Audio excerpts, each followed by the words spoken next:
Ano ang handa mong ipagpalit para lang sa sugal na iyong kinawilihan? Kaya mo bang sirain ang tiwala ng mga taong mahal mo sa buhay para sa sugal? Kung ganun mga kawanatels, ay tunghayan niyo po ang istoryang ito na tiyakay kapupulutan niyo po ng aral. Malapit si Dustin sa kanyang pamilya. Nakapagpatapos siya ng kanyang kapatid at umasenso ang kanilang buhay dahil sa sipag niya sa pagtatrabaho. Isa kasing seaman si Dustin at sa kasalukuyan, inaayos na nila ng kanyang fiancé ang kasal nilang dalawa. Dustin, sa wakas, malapit na tayong ikasal. 9 na buwan na lang ay ikakasal na tayo. Masayang pahayag ni Clarissa, ang nobya niya. Oo nga mahal, ilang taon din nating pinag-ipunan ng perang gagamitin natin para sa kasal. Sa tingin mo ba, kakasya na ang perang naipon natin? Pwede naman akong maghanap ng trabaho habang hindi pa ako umakyat sa barko. Ngumiti naman si Clarissa at pinisil ang magkabilang pisngi ni Dustin. Huwag kang mag-alala, may ipon pa naman tayo sa bangko.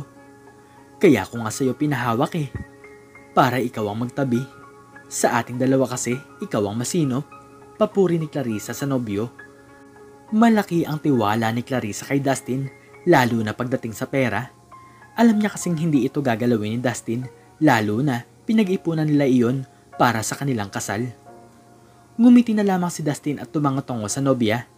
Inuumpisahan na kasi nila ang preparasyon sa kasal. Kaya pinaliban muna ni Dustin ang pagsakay sa barko upang unahin ang nalalapit nilang kasal. Hayaan mo mahal, pagtapos ng kasal natin, agad akong sasampa sa barko para makaipon tayo. Gusto ko kasi magkaroon tayo ng sariling bahay, lalo na kapag nagkaanak na tayo. Sambit ni Dustin. Sige mahal, gusto ko rin yun, ang magkaroon tayo ng sariling bahay. Tutulungan kita makapag-ipon para sa itatayo nating bahay. Maraming plano ang magkasintahan para sa pagsasama nila bilang isang mag-asawa. Gusto rin kasi nila bago magkaanak parehas na silang financially stable. Gusto nilang maibigay lahat ng luho ng kanilang anak. Hinatid na ni Dustin ang kanyang nobya at bago umuwi si Dustin sa kanila, napadaan muna siya sa kanyang mga kaibigan. Oh, akala naman namin hindi ka nasisipot Saad ng isang kaibigan ni Dustin na si Calvin.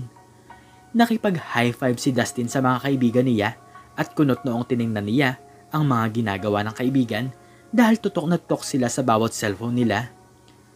Ano yan? Bagong online games? Tanong niya sa kanyang mga kaibigan. Online games na magkakapera ka? Sagot ni Calvin habang nakangiti. Totoo ba yan?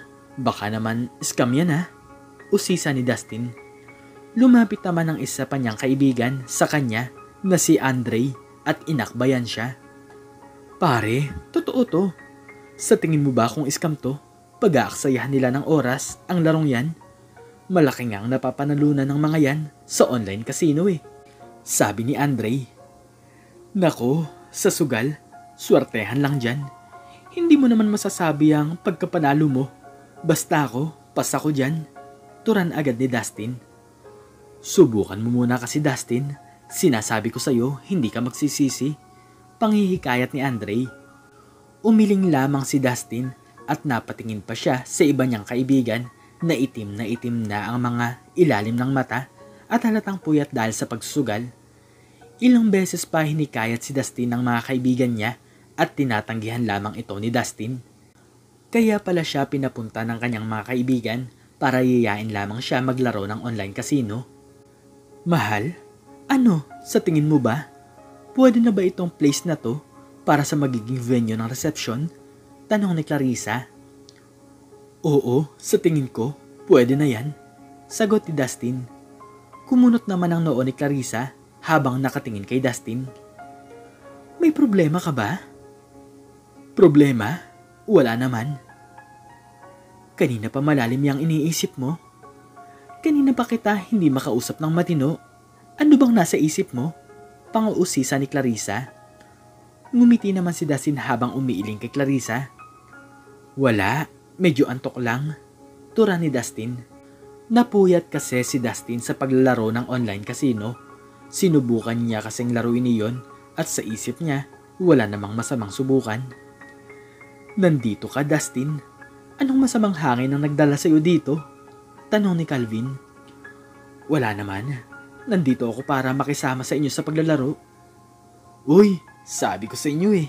Bibigay rin ng isang to. Sabat ni Andre habang nakaakbay kay Dustin.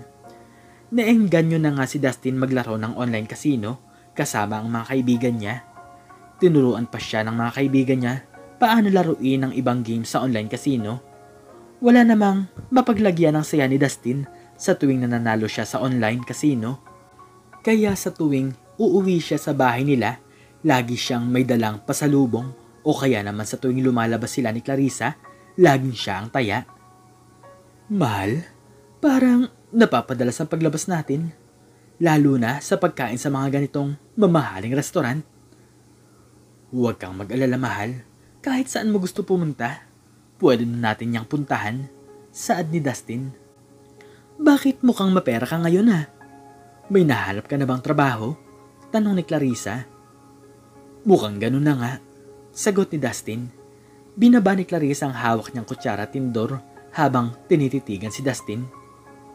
Hoy, kapag yan, kalokohan yan, yari ka talaga sa akin. Babala ni Clarissa. Promise, mahal, hindi ito kalokohan, saad ni Dustin at hinawakan niya ang kamay ni Clarissa. Totoo? Wala? Opo, mahal. Hindi ka ba naniniwala sa akin? Bumuntong hininga na lamang si Clarissa.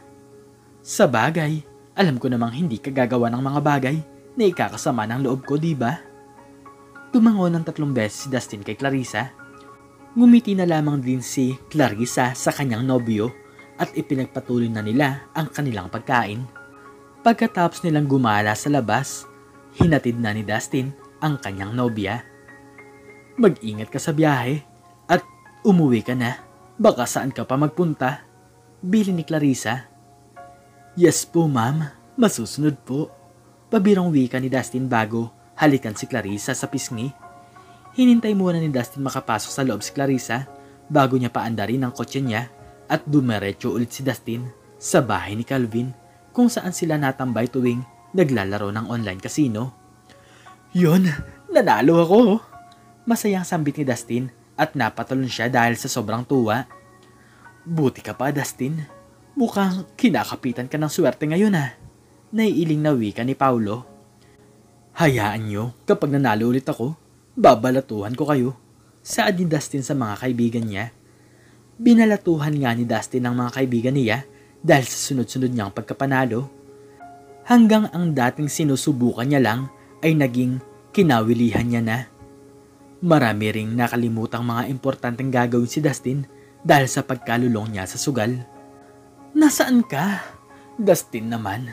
Sinabi ko na sa iyong may important tayong pupuntahan ngayon, di ba? Tapos, wala ka na naman. Ilang beses na kitang pinagbigyan, Dustin. May panggigigil na saad ni Clarissa sa kabilang linya. Napakamot naman sa tainga si Dustin sabay suklay sa buhok niya gamit ang mga daliri. Sorry, nakalimutan ko. Susunod na lang ako. Susunod? Wag na. Late na tayo. Kahit sumunod ka pa, wala na namang mangyayari. Sambit ni Clarissa sabay patay sa tawag. Ilang beses sinubukan tawagan ni Dustin si Clarissa, subalit lagi namang pinapatay ni Clarissa. Bumalik si Dustin sa loob ng bahay ni Calvin na nakabusangot at agad naman itong napansin ng mga kaibigan ni Dustin. Talo na nga. Mukhang inaway pa ni Clarissa ha. Pangaasar kay Dustin at tinawanan pa siya ng mga kaibigan nito.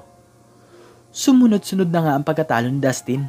Marami na rin siyang naibentang gamit para lang mabawi ang mga natalo niyang pera. Kahit ang ipon nila ni Clarissa para sa kasal ay nagamit niya rin nang wala sa oras. Minsan na lang din kung umuwi si Dustin dahil madalas kay Calvin ito natutulog dahil sa puyat sa pagsusugal at sinasabayan niya pa iyon ng pag-iinom. Dustin, binebenta mo raw yung kotse mo? Tanong ni Andre. Oo pre, kailangan ko kasi maibalik ang perang naipon namin ni Clarissa. Sagot ni Dustin sa kaibigan niya. Magkano ba ang naipon nyo? Tanong ni Andre. Nasa kalahating milyon din. Wow, ang laki nun ah. Magkano naman ang nagalaw mo? Muling tanong ni Andre na nagpabuntong hininga kay Dustin. Nasa lagpas kalahati ang nagastos ko eh. Napalaki kasi ang taya ko nitong mga nakaraang araw. Hindi ko nabawi yung pera kasi puro talo. Paliwanag ni Dustin. Mukhang yari ka nga kay Clarissa. Alam na ba yan ni Clarissa? Hindi pa. Wala rin akong balak na ipaalam. Natatakot kasi si Dustin sa pwedeng maging reaksyon ni Clarissa kapag nalaman ng kanyang nobya ang nangyayari sa naipon nilang pera. Alam nang magagalit ito sa kanya, lalo na ilang beses nagtampo sa kanya si Clarissa.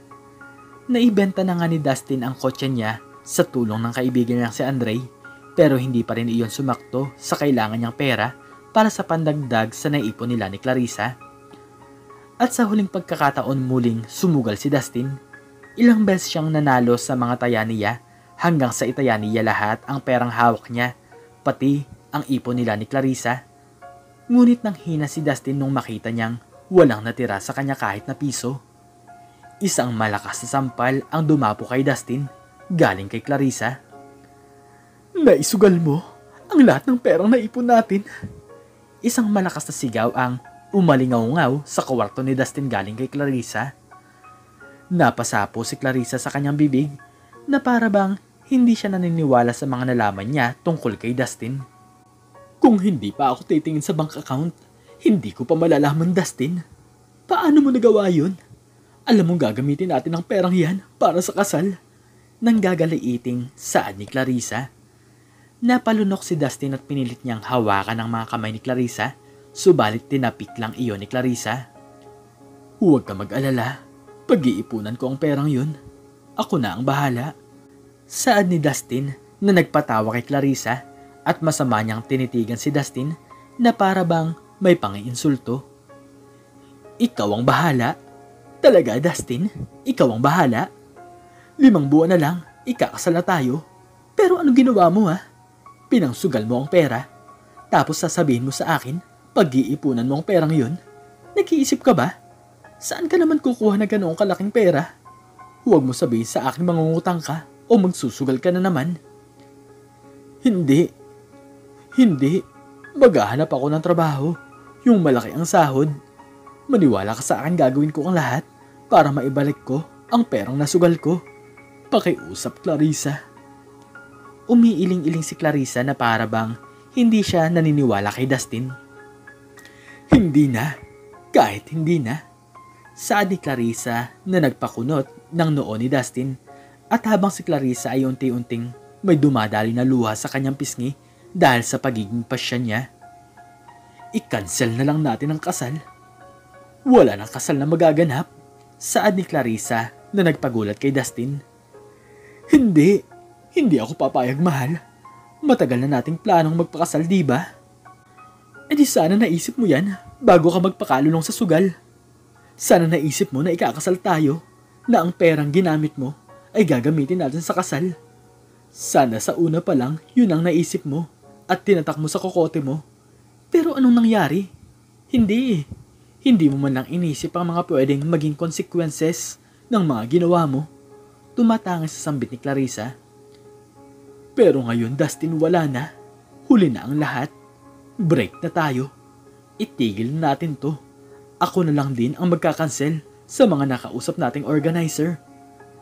Pinilig-pilig ni Dustin ang kanyang ulo at niyakap niya ng mahigpit si Clarissa, pero ilang beses lang siyang tinulak nito. Unti-unting gumuho ang mundo ni Dustin sa mga sinabi ni Clarissa. Hindi kasi ito ang inaasahan niyang sasabihin ni Clarissa. Hindi niya rin kayang bitawan si Clarissa. Sobrang mahal niya ang dalaga at gusto niyang ipaglaban ang kanilang relasyon hanggang sa dulo. Clarissa naman, wala namang ganyan ano. Sabihin mo sa akin nagbibiro ka, hindi ba? Hindi, Dustin. Kaya please lang, tama na. Tama na, please. Itigil na natin to. Pakiusap ni Clarissa at hindi na niya mapigilang mapahagulgol habang pinipilit siyang yakapin ni Dustin. Ayoko. Huwag mo akong iwan, please. Magbabago na ako, Clarissa. Promise. Hindi na ako babalik pa sa sugal. Huwag ka lang mawala sa akin. Pagsusumamo ni Dustin, pero hindi na siya pinakinggan ni Clarissa na para bang sarado na ang mga tenga nito sa mga sinasabi ng lalaki. Huli na, Dustin. Sana nung una mo pa yan naisip. Pero hindi eh. Hinayaan pang mawala ang tiwala ko sa'yo. Mahal kita, Dustin, alam mo yan. Pero sinayang mo lahat eh. Pati yung kasal natin. Dinamay mo nang dahil sa sugal na yan. Nakipaghiwalay nga si Clarissa kay Dustin. Kinansel na rin ni Clarissa ang nalalapit nilang kasal. Ilang beses siyang kinulit ni Dustin pero hindi siya pinapansin Clarissa. Ilang beses lumapit at nagmakaawa si Dustin pero hindi siya hinarap ni Clarissa. Nawala ang lahat ng pinaghirapan ni Dustin, subalit hindi lang pala pera at bagay ang mawawala sa kanya, kundi ang taong mahal niya. Hindi na alam pa ni Dustin kung paano pababangon dahil nawawala na siya ng pag-asa. Lagi siya nakikita ng mga magulang niyang umuuwing, laging lasing, at walang ibang ginagawa kundi ang umiyak. Hindi alam ni Mercedes kung ano ang gagawin sa anak. Oo nga at nagalit din siya sa ginawa ni Dustin, pero ayaw naman niyang nakikitang nahihirapan ang binata ng sobra bilang isang ina. Hindi niya kayang tiisin ang anak niya. Tama na anak, maawa ka naman sa sarili mo. Paano ka babalikan niya ni Clarissa? Kung mas lalo mong sinisira ang buhay mo, ipakita mo naman kay Clarissa na nagbago ka na. Patunayan mo ang sarili mo. Pangaral sa kanya ng kanyang ina. Wala naman eh. Pinipilit ko naman. Pero mukhang hindi na magbabago ang isip niya. Ayaw na niya talaga. Humahagulgol na sambit ni Dustin habang hinahampas ang dibdib niya. Kasalanan ko to eh. Sana nag-isip muna ako bago ako magpakalulong sa sugal. Pero hindi eh. Inuna ko ang bisyo ko. Dagdag ni Dustin. Walang nagawa si Mercedes kundi ang yakapin lamang ang kanyang anak habang pinapanood sila ni Roman, ang ama ni Dustin. Napabuntong hininga na lamang si Roman habang tinititigan ng anak niyang umiiyak. Mas tinutukan at ginabayan ng mag-asawa si Dustin sa lahat ng plano at desisyon nito, laging pinapayuan nila ang binata. Muling sumampa si Dustin sa barko para magtrabaho at bumangon ulit.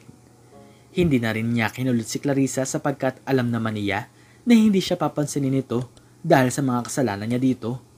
Lumipas ang ilang taon, nagpatayo na rin siya ng negosyo at nakaipon na rin siya ng maraming pera. Hindi na rin siya nagtangkang umulit magsugal dahil naging malaking aral sa kanya ang nangyayari sa kanya noon. Ngayon, nasa tapat na siya ng isang malaking bahay. Bahay na pinapangarap lang nila noon ni Clarissa, pero ngayon, mag-isa na lamang siya nakatayo doon at pinagmamasdan ang napagawa niyang bahay. 7 taon na rin kasi ang nakalipas simula nang maghiwalay sila ni Clarissa at alam niyang hindi na sila pwedeng magbalikan dahil may asawa na ang kanyang dating nobya. Kakakasal lang kasi ni Clarissa sa ibang lalaki. Masaya naman si Dustin para kay Clarissa. Nagkaroon man ng pagsisisi pero may natutunan naman siya sa pinagdaanan niya. Kaya ipinangako ni Dustin kung magmamahal muli siya, gagawin niya ang lahat para hindi masira ang tiwala nito para sa kanya. Sabi nga nila, ang bawat desisyon natin ay laging dapat nating pag-iisipan para hindi tayo magsisi sa bandang huli. Pero okay lang din namang magkamali basta ang mahalaga may matutunan ka sa mga pinagdadaanan mo. Dahil kung hindi ka matututo, iyon na ang pagkakamali. Okay lang madapa sa mali mong nagawa, pero huwag mong kalimutang bumangon. Dahil ang bawat pagbangon ng tao ang nagsisilbing daan para sa maginhawang kinabukasan. Ikaw, Kahuana Tels, ano po ang natutunan nyo sa isang maikling istoryang ito? Sana po ay may natutunan kayo. At hanggang dito na lamang po nagtatapos ang aking istorya at sana po ay nagustuhan nyo po ito. Please like, share, and subscribe and click the notification bell para palagi po kayong updated sa mga bago kong istorya. Muli ay maraming salamat po at God bless us all.